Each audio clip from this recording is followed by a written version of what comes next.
Matthias was dreaming again, dreaming of her. In all his dreams he hunted her, sometimes through new green meadows of spring, but usually through the ice fields, dodging boulders and crevices with unerring steps. Always he chased, and always he caught her. In the good dreams he slammed her to the ground and throttled her, watching the life drain from her eyes, heart full of vengeance. Finally. In the bad dreams he kissed her. In these dreams she didn't fight him. She laughed as if the chase was nothing but a game, as if she'd known he would catch her, as if she'd wanted him to, and there was no place she'd rather be than beneath him. She was welcoming and perfect in his arms. He kissed her, buried his face in the sweet hollow of her neck. Her curls brushed his cheeks, and he felt that as if he could hold her just a little longer. Every wound, every hurt, every bad thing would just melt away. Matthias, she would whisper, his name so soft on her lips. These were the worst dreams, and when he woke, he hated himself almost as much as he hated her. To know that he could betray himself, betray his country again, even in sleep, to know that, after everything she'd done, some sick part of him still hungered after her. It was too much. Tonight was a bad dream, very bad. She was wearing blue silk, clothes far more luxurious than anything he'd ever seen her in. Some kind of gauzy veil was caught up in her hair, the lamplight glinting off it like caught rain. The gel, she smelled good. The mossy damp was still there, but perfumed too. Nina loved luxury, and this was expensive. Roses and something else. Something his papa's nose didn't recognize. She pressed her soft lips to his temple, and he could swear she was crying. Matthias. Nina, he managed. Oh, Saints Matthias, she whispered, please wake up. Then he was awake, and he knew he'd gone mad because she was here, in his cell, kneeling beside him, her hands resting gently on his chest. Matthias, please. The sound of her voice pleading with him. He dreamed of this. Sometimes she pleaded for mercy. Sometimes there were other things she begged for. He reached up and touched her face. She had the softest skin. He'd laughed at her for it once. No real soldier had skin like that, he told her. Pampered, coddled. He'd mocked the lusciousness of her body, ashamed of his own response to her. He cupped the warm curve of her cheek, felt the soft brush of her hair. So lovely, so real. It wasn't fair. Then he registered the bloody wrappings on his hands. Pain rushed at him as he came fully awake. Cracked ribs, aching knuckles. He chipped a tooth. He wasn't sure when, but he cut his tongue against it at some point. His mouth still held the coppery taste of blood. The wolves. They made him murder wolves. He was awake. Nina, there were tears in his beautifully green eyes. Rage coursed through him. She had no right to tears, no right to pity. Matthias, we're here to get you out. What was this? What new cruelty? He just learned to survive in this monstrous place, and now she'd come to heap some fresh torture on him. He launched himself forward, flipping her to the ground, hands fastened tight around her throat, straddling her so that his knees pinned her arms to the ground. He knew damn well that Nina with her hands free was a deadly thing. Nina, he gritted out. She clawed at his hands. Witch, he hissed, leaning over her. Her eyes widened, her face getting redder. Beg me, he said. Beg me for your life.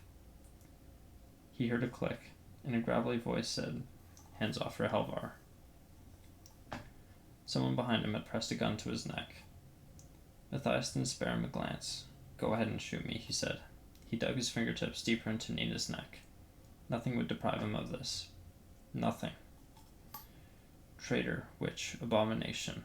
All those words came to him, but others crowded in too. Beautiful, charmed one. Vodfelta, he had called her. Little red bird. For the color of her Grisha order. The color she loved. He squeezed harder, silencing that weak-willed strain inside him. If you've actually lost your mind, this is going to be a lot tougher than I thought, said that raspy voice. He heard a whoosh like something moving through the air. Then a retching pain shot through his left shoulder. It felt like he'd been punched by a tiny fist, but his entire arm went numb. He grunted as he fell forward. One hand still clamped around Nina's throat. He would have fallen directly onto her, but he was yanked backwards by the collar of his shirt. A boy wearing a guard's uniform stood before him, dark eyes glittering, a pistol in one hand, a walking stick in the other. Its handle was carved into look like a crow's head, with a cruelly pointed beak. Get a hold of yourself, Halvar. We're here to break you out. I can do to your leg what I did to your arm, and we can drag you out of here, or you can leave like a man on 2 feet. No one gets out of Hellgate, Matthias said. Tonight they do. Matthias sat forward, trying to get his bearings, clutching his dead arm. You can't just walk me out of here. The guards will recognize me, he snarled. I'm not losing fighting privileges to be carted off by shell-nosed war with you. You'll be masked. If the guards check, they're going to be too busy to check, said the strange pale boy. And then the screaming started. Matthias's head jerked up. He heard the thunder of footsteps from the arena, cresting like waves as people burst into the passageway outside his cell. He heard the shouts of guards, and then the roaring of a great cat, the trumpet of an elephant. You opened the cages. Nina's voice was shaky with disbelief, though who knew what it might be, real or performance with her. He refused to look in her direction. If he did, he'd lose all sense of reality. He was barely hanging on as it was. Jesper was supposed to wait until 3 bells, said the pale boy.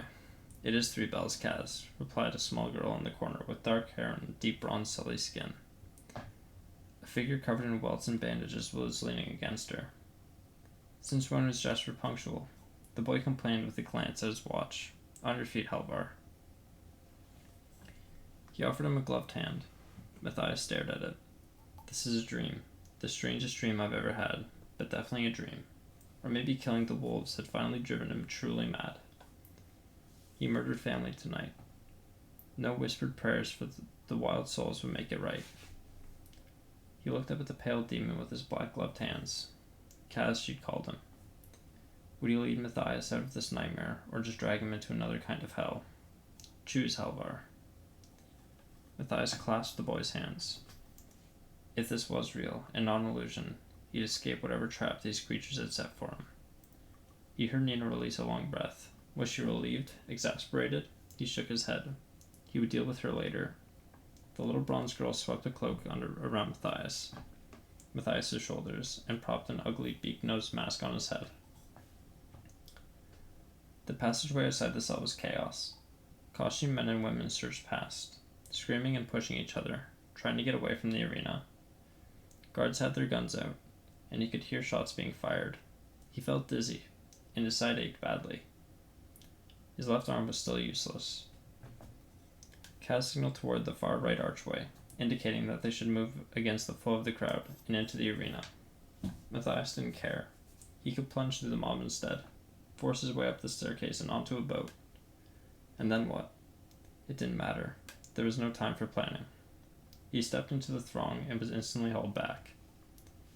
Boys like you weren't meant to get ideas, Halvar, said Kaz. That staircase leads to the bottleneck. You think the guards won't check under the mask before they let you through? Matthias scowled and followed the others through the crowd, Kaz's hand at his back. If the passage had been chaos, then the arena was a special kind of madness. Matthias glimpsed hyenas leaping and bounding over the ledges. One was feeding over a body in a crimson cape. An elephant charged the wall of the stadium, sending up a cloud of dust and bellowing his frustration. He saw a white bear and one of the great jungle cats from the southern colonies crouching in the eaves, its teeth bared. He knew there were snakes in the cages as well. He could only hope that this Jesper character hadn't been foolish enough to set them free too. They plunged across the sands where Matthias had fought for privileges for the last 6 months, but as they headed toward the tunnel, the desert lizard came pounding towards them, its mouth dripping, foaming with white poison, its fat tail lashing the ground. Before Matthias could think to move, the bronze girl had vaulted over its back and dispatched the creature with 2 bright daggers wedged beneath the armor of its scales. The lizard groaned and collapsed on its side. Matthias felt a pang of sadness. It was a grotesque creature, and he'd never seen a fighter survive its attack. But it was also a living thing. You've never seen a fighter survive until now, he corrected himself. The bronze girl's daggers merit watching. He'd assumed they'd crossed the arena and head back up to the stands to avoid the crowds clogging the passageway. Possibly just storm the stairs and hope to make it through the guards who must be waiting at the top. Instead, Kaz led them down the tunnel past the cages. The cages were old cells that had been turned into whatever beasts the masters of the Hell Show had gotten their hands on that week. Old circus animals, even diseased livestock in a pinch. Creatures culled from forest and countryside. As they raced past the open doors, he glimpsed a pair of yellow eyes glaring at him from the shadows, and then he was moving on. He cursed his deadened arm and lack of weapon. He was virtually defenseless. Where is this Kaz leading us? They wended up past a wild boar feeding on a guard, and a spotted cat that hissed and spit at them, but did not draw near. And then, through the musk of animals and the stink of their waste, he smelled the clean tang of salt water. He heard the rush of waves. He slipped and discovered the stones beneath his feet were damp.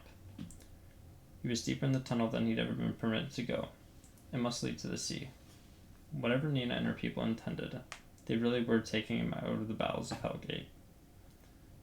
In the green light from the orbs carried by Kaz and the bronze girl, he spotted a tiny boat moored up ahead.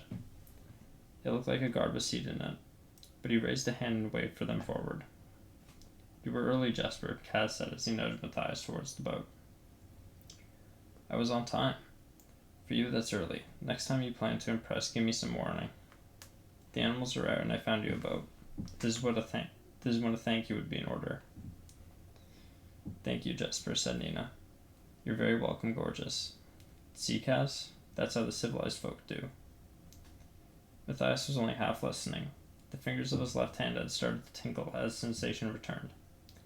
He couldn't fight all of them, not in this state, and not when they were armed. But Kaz and the boy in the boat, Jesper, looked to be the only ones with guns.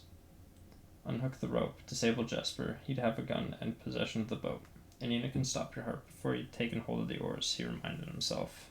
So shoot her first. Put a bullet in her heart. Stay long enough to watch her fall, and then be done with this place. He could do it.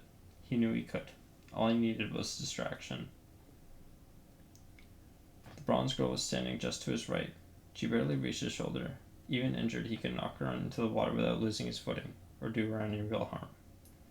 Drop the girl, free the boat, disable the shooter, kill Nina. He took a deep breath and threw his weight at the bronze girl. She stepped aside as if she'd known he was coming. Languidly hooked her heel behind his ankle. Matthias let out a grunt as he landed hard on the stones.